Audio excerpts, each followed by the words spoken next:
Bienvenue dans notre émission Coffre aux idées. Nous continuons nos études sur le Saint-Esprit. La semaine dernière, nous avons vu le fruit de l'Esprit. Cette semaine, nous continuons à découvrir le fruit de l'Esprit, mais un complément avec les dons. Vous connaissez votre don?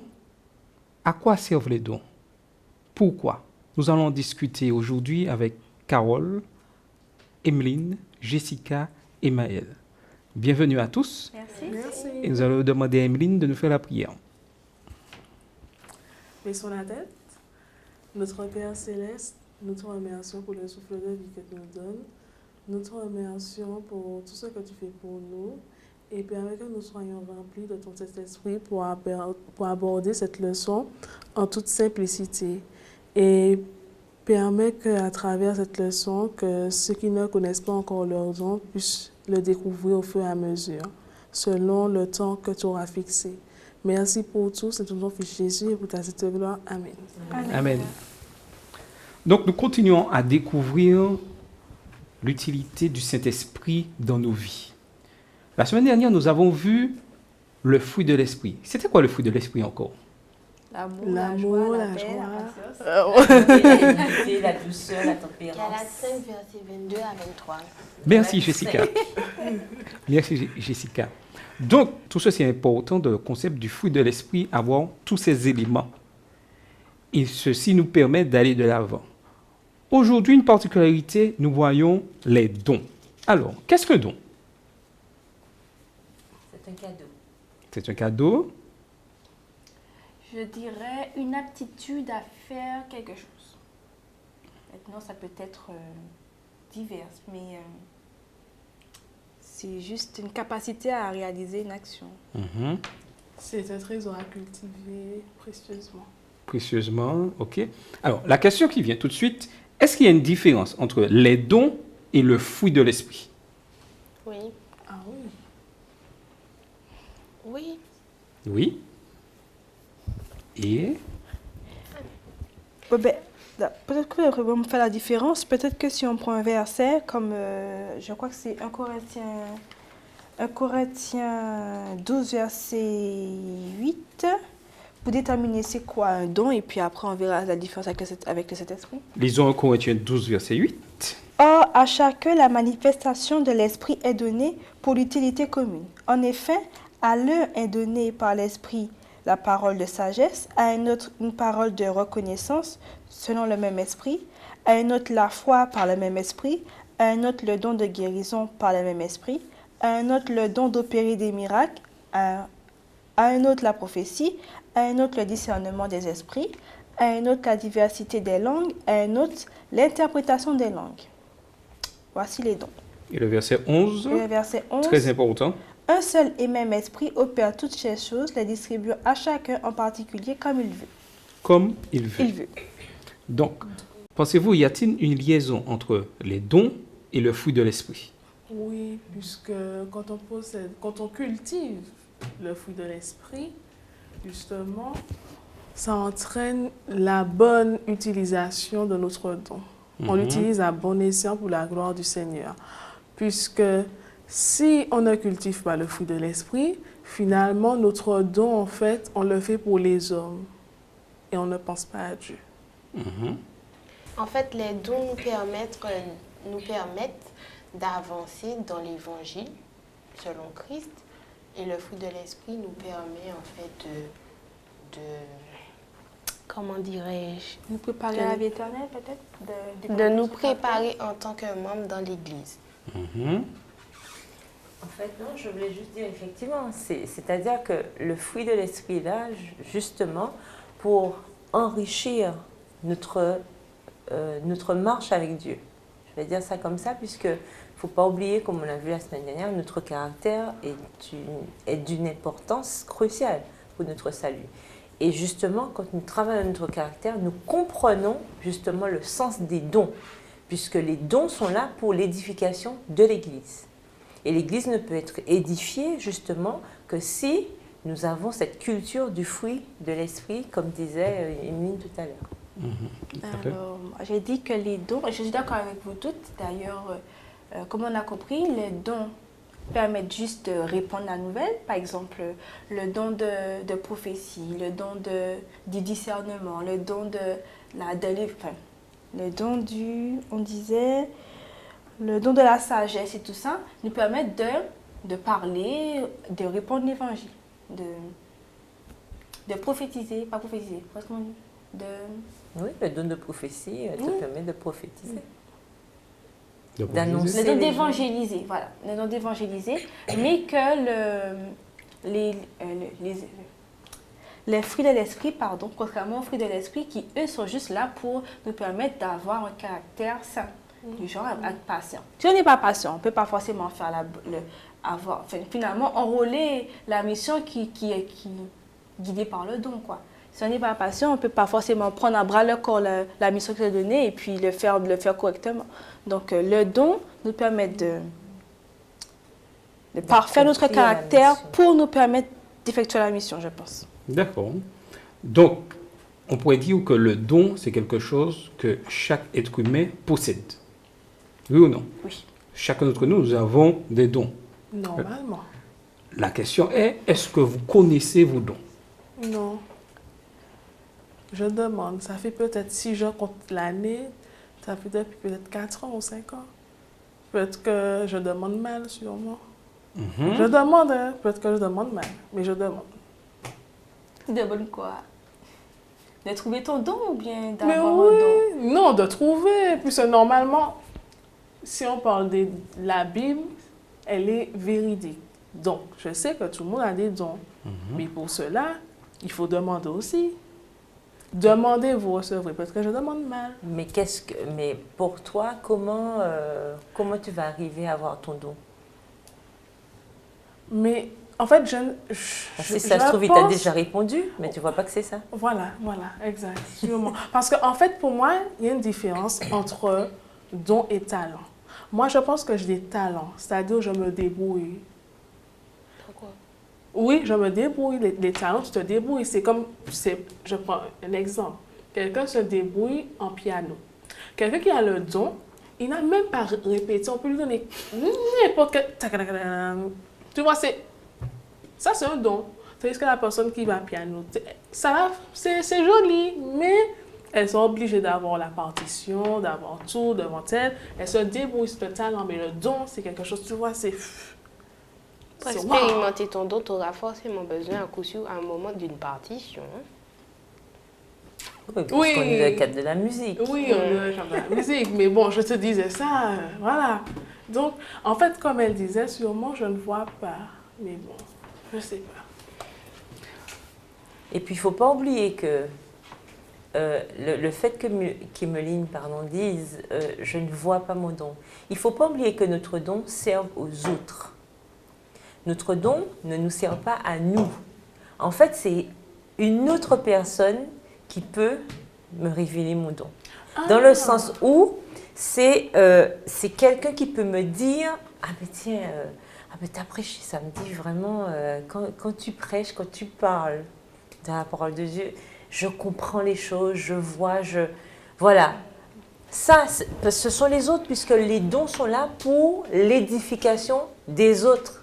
Le don n'est pas là pour moi. Donc, quand on dit, oui, mais je ne vois pas mon don, mais ce n'est pas moi qui peux voir, c'est l'autre qui peut me dire. Encourager, c'est un don. Le don de l'encouragement. Moi, je n'ai pas vu ça dans la Bible. Merci. Mais je ne sais pas. Merci. Parce qu'on m'a dit don de l'encouragement, mais moi, j'ai trouvé ça bizarre que don de... Parce que je n'étais pas dans la Bible. Il ne faut pas s'arrêter qu'à ce qui se trouve dans la Bible. Hein. Don de l'encouragement. À partir du moment où c'est l'édification. En fait, tout le monde est apte à encourager. Mais l'apôtre Paul, non. Mais l'apôtre Paul nous dit clairement, qui donne les dons? C'est Dieu. C'est Dieu. Par le biais de cet esprit. Par le biais de cet esprit. Et nous lisons ça dans Éphésiens 4, verset 7. Éphésiens 4, verset 7.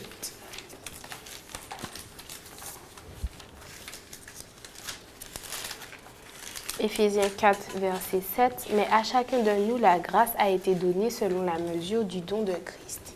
Tout à fait. C'est Christ qui donne selon son bon plaisir. Nous savons que Christ est amour.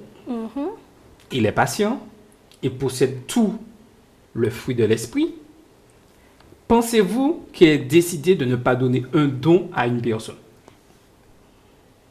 Mais non, parce Mais que il nous, est on a amour.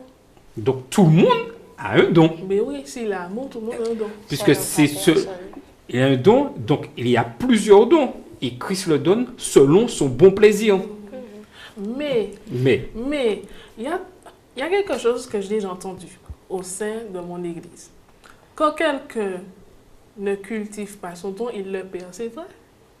Ben, si on prend la parabole la parabole des Des talents, des oui. talents, le père, c'est ça, donc le patron, c'était qui? Oui, le maître. Le maître a donné, a donné un don, pas des dons, Des Oui, talents. des talents Oui, mais ça revient. à chacun Des à chacun ouvriers. des ouvriers. Oui. À un, il a donné 3, c'est ça? non, Cinq. 10. La moitié. 10, c'est La pas moitié, cinq. donc 5. 5, 2, 1. Voilà. Donc à chacun, il a donné une quantité différente. Mais à celui qui avait un seul don et qui n'a rien fait avec, Il a caché. il l'a caché, il n'a pas utilisé, donc il a redonné mes affaires.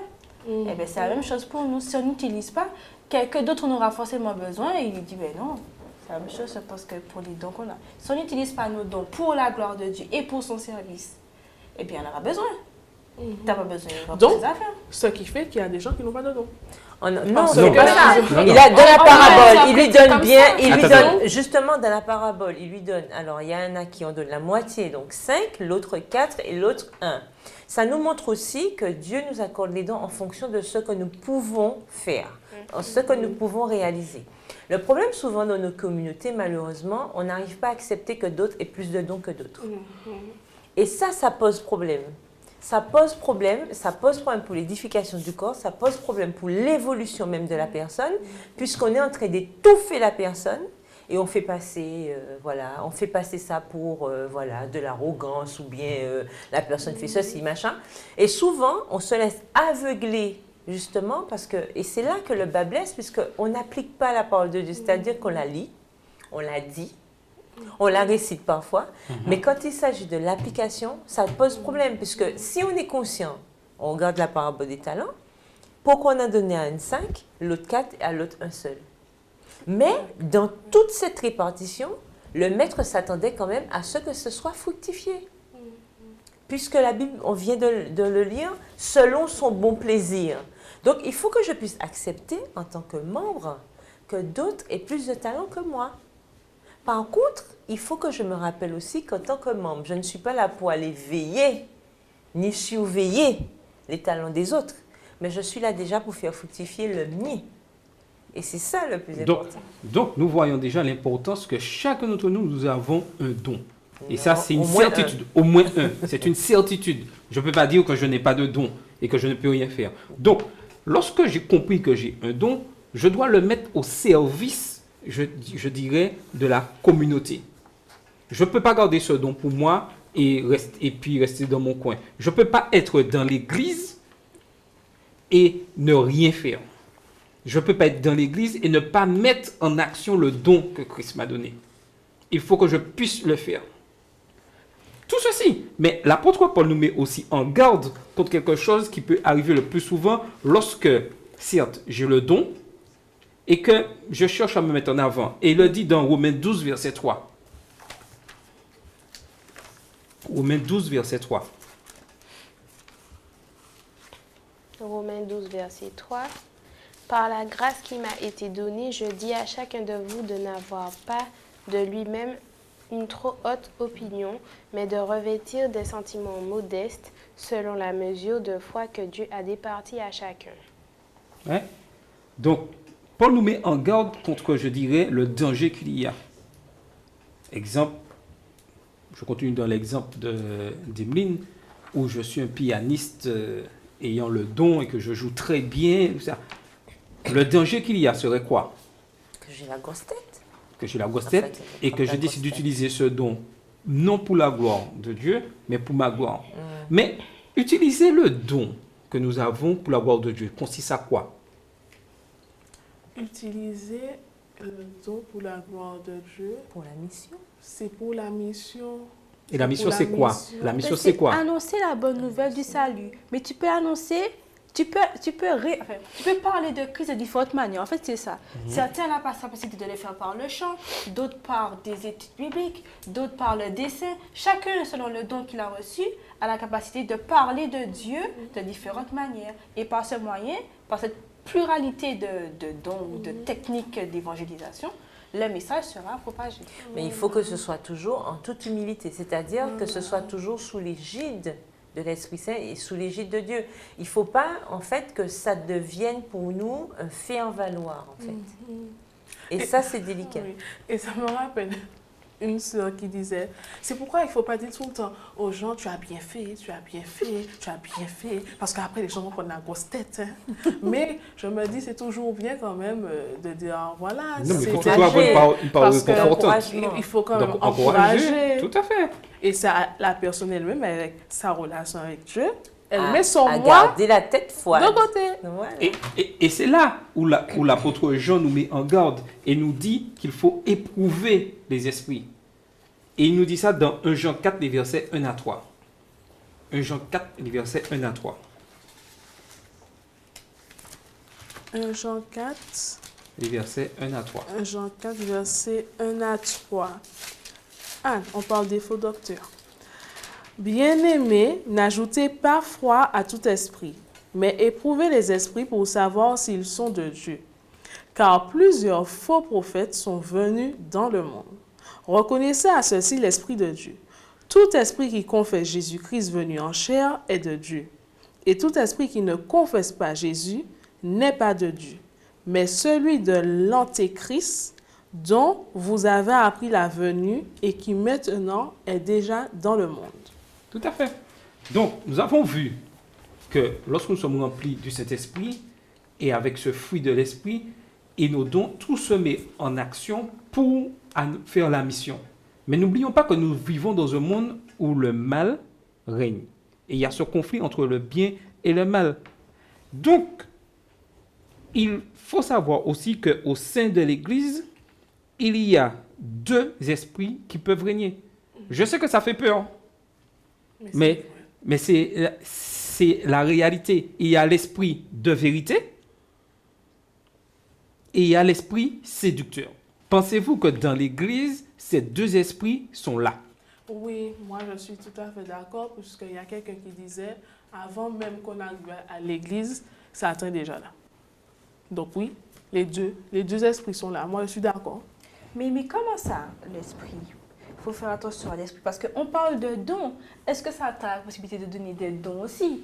Parce que, comment ça, il y a des dons qui viennent de l'esprit de Dieu, et puis les dons qui viennent de l'esprit séducteur. C'est ça? Ou bien c'est pas ça? Non, c'est pas ça. Nous avons tous des dons. Et c'est Christ qui donne ces dons. Nous l'avons vu clairement. La chose qui se passe, et nous sommes dirigés, c'est l'esprit qui va mettre en action ces dons. Si je suis dans l'esprit de vérité, mes dons vont se diriger pour la gloire de Dieu. Mais si je me mets sous l'esprit séducteur, ces dons seront dirigés pour ma gloire ou pour faire détruire l'Église. D'accord. Et Donc, en plus, sans vouloir t'interrompre, mais 1 Jean 4, le verset 6, nous dit bien qu'il y a ces deux esprits. Parce qu'on nous dit, nous sommes de Dieu, celui qui connaît Dieu nous écoute. Celui qui n'est pas de Dieu ne nous écoute pas, car c'est par là que nous connaissons l'esprit de la vérité et l'esprit de l'erreur. Tout à fait. Donc on voit bien qu'il y a toujours les deux camps. Et il y a quelque chose d'important à savoir. Lorsque je sais qu'il y a l'esprit de vérité, l'esprit séducteur, l'esprit, ça me permet d'avoir ce discernement pour savoir où se trouve l'erreur. Et le plus souvent, nous savons où se trouve l'erreur. L'erreur se manifeste lorsque je cherche à satisfaire ma personne, à me glorifier. Lorsque je sors du collectif, là, nous sommes dans l'erreur. Et mais aussi... sans t'interrompre, je me dis aussi qu'il y a des gens consciemment, ils savent qu'ils sont dans l'erreur. Mais il y a d'autres inconsciemment, non. Parce que je prends, en fait, il y a un livre, Pas à pas vers un réveil spirituel. Après l'introduction m'a vraiment touchée. En fait, ça disait que si l'Esprit Saint se retirait au temps des disciples, les disciples allaient se rendre compte. Mais si l'Esprit Saint se retirait de l'Église d'aujourd'hui, personne ne se rendu compte. parce qu'on est tellement dans notre moi, dans notre... on ne se rend même pas rendu compte, en fait. Moi, je trouve ça quand même que c'est assez fort. Donc, il y a des gens, je pense, au sein de l'Église, inconsciemment, je dis bien inconsciemment, qui sont... Pour eux, c'est bon, quoi. Ils sont... Parce qu'il ne faut pas oublier aussi que l'ennemi aveugle, en fait. Oui, mais... Pour eux, ils pensent qu'ils... Voilà, c'est normal. Si je me suis laissé diriger par l'esprit séducteur, c'est que j'ai mis de côté la parole de Dieu. Est-ce que je veux dire? Et nous l'avons dans les leçons suivantes, que nous pouvons attrister le Saint-Esprit par ce fait que nous refusons de cette relation avec la parole de Dieu. Donc, il est important que nous puissions comprendre qu'il y ait ces deux esprits. Mais Dieu souhaite que nous restons du bon côté, que nous laissons diriger par son Saint-Esprit. Maintenant, nous voyons que l'Église, c'est un corps. Et l'apôtre Paul nous dit très bien ça dans 1 Corinthiens 12, verset 12. Car comme le corps est un et a plusieurs membres, et comme tous les membres du corps, malgré leur nombre, ne forment qu'un seul corps, ainsi en est-il de Christ. Donc, ils forment un seul corps. Et l'apôtre Paul prend, je dirais, l'image de notre corps humain, où il nous dit, si l'œil décide de faire à sa tête, si l'œil décide, je veux être oreille, qu'est-ce qui va se passer? C'est pas Il y bon. aura un déséquilibre dans le corps. Si l'oreille décide d'être la bouche, On serait déséquilibré. si le pied décide, bon, moi, aujourd'hui, je veux être main, ou je veux accomplir la mission de la main, comment est le corps? Imaginez votre Complètement corps, désordre. l'œil décide, bon, moi, je décide de plus voir, je vois trop de choses, j'ai décidé de marcher maintenant. Tu manges dans le mur. On va droit dans le mur. Eh bien, c'est pareil dans l'église. C'est pareil. Chacun a une mission à accomplir. Chacun a une mission à accomplir. Et un groupe ou une personne ne peut pas décider de moi-même, je fais ce que je veux, ou de dire, l'autre, non, toi, tu ne peux pas avoir. Le corps a besoin de tous ces éléments pour fonctionner. Et l'église aujourd'hui, c'est la même chose. Si en son sein, il y a des membres qui sont mis de côté, l'église ne peut pas avancer. Mais c'est Et c'est pourquoi l'Église est malade. une réalité, oui. Elle est malade. Notre Église, elle est malade. Parce qu'il faut voilà, que on nous met les gens de puissions côté. nous mettre tous en C'est action pour la l'unité. mission. Une personne ne peut pas accomplir cette mission toute seule. On a besoin de tous les éléments. Je pourrais avoir, je dirais, l'excellent don, mais Dieu, dans son amour, ne m'a pas donné tous les dons. Est-ce que vous voyez ce que je veux dire? Je peux être super excellent dans mon domaine, mais j'aurais besoin toujours du plus petit. Mais oui, pour que mon don fonctionne, il faut les dons des autres. Tout à fait. Mais moi, en fait, pour ceux qui ne sont pas de notre communauté religieuse et qui ne connaissent pas ce qu'est un don spirituel, on peut prendre l'exemple de l'entreprise. Par exemple, un patron ne peut pas faire fonctionner son entreprise sans les salariés et le salarié sans le patron. Chacun doit être à sa place et comme ça, l'entreprise fonctionne. Et c'est pareil pour l'Église. Tout à fait. Et on a besoin de tout le monde. Il ne faut que personne ne soit exclu de nos communautés. Chacun a une mission à accomplir. Nous, premièrement, accepter, comprendre notre don et le mettre au service. Je ne peux pas rester dans l'église et être inactif. Deuxièmement, il ne faut pas non plus que d'autres personnes rendent des personnes qui ont des dons inactifs au sein de l'église. Il n'est pas bon au sein de la communauté qu'il y ait des membres assis et qui ne participent pas au fonctionnement de la communauté. Puisque tout le monde a reçu le don. Tout le monde a une mission, peut faire quelque chose. Et lorsque j'ai compris ça, il y a un troisième élément. Je dois transmettre, je dirais, cette énergie, ce don à d'autres personnes. Je ne peux pas rester à vie comme ça et ne pas être le mentor d'une nouvelle personne. Je dois faire du tutorat, effectivement. Je dois tout faire afin que l'Église puisse avancer. Et c'est ça que Dieu nous demande. Je confirme ce que tu dis dans 2 Timothée 2, verset 2. Ce que tu m'as entendu annoncer en présence de nombreux témoins, confie-le à des hommes de confiance qui seront eux-mêmes capables de l'enseigner encore à d'autres. Tout à fait. Donc en fait, on n'est pas éternel et un don on ne s'approprie pas une mission comme étant la nôtre. Elle doit être partagée avec d'autres Partagée, et tout à fait. les autres transmises aussi. Et ce que nous devons comprendre, même sommes pas trop jeunes pour ça. Lorsque nous arrivons à une responsabilité, notre première mission, c'est de transmettre à d'autres. C'est-à-dire, dès que j'arrive, je suis prêt à être remplacé. Puisque je ne suis pas là éternellement. Dieu m'a placé là pour un moment T. Et il m'a placé là pour communiquer aux autres. Excuse-moi. Vas-y.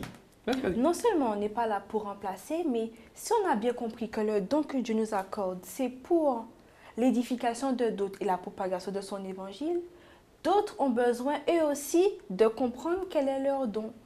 Donc par notre don, il faut qu'on aide d'autres à trouver le leur, en leur apprenant à trouver le leur. Par exemple, imaginons, je suis secrétaire d'un département, mais le don de secrétariat peut être accordé à d'autres. Alors, à un autre jeune ou un autre adulte, je vais dire, mais viens à côté de moi, je vais te montrer comment on fait. Et peut-être cette personne pourrait trouver en elle cette capacité de faire le secrétariat. C'était un exemple. Donc, nous avons les clés pour réussir notre mission. Vous avez les clés pour réussir votre mission au sein de vos communautés. Il faut se laisser diriger par l'Esprit, se mettre au service des autres, se mettre au service de la communauté et vouloir transmettre aux autres. Et lorsque nous respectons ces trois éléments, nous verrons de véritables changements là où nous sommes. Sommes-nous prêts vraiment au changement? Voulons-nous vraiment laisser le Saint-Esprit agir sur nos dons? Voulons-nous être, je dirais, des porte-paroles de Christ là où nous sommes? C'est ce que Christ nous demande. Et la réponse à la question, êtes-vous prêts à laisser le Saint-Esprit agir par rapport à vos dons? Nous devons répondre, oui Seigneur. Oui, nous le voulons. Et nous devons transmettre ce flambeau aux autres. Et nous verrons de véritables changements. L'Esprit Saint veut nous changer. Laissons-nous changer par le Saint-Esprit et nous irons tous de l'avant. Car notre but, c'est quoi? D'atteindre la vie éternelle. D'atteindre la vie éternelle et d'amener les autres avec nous.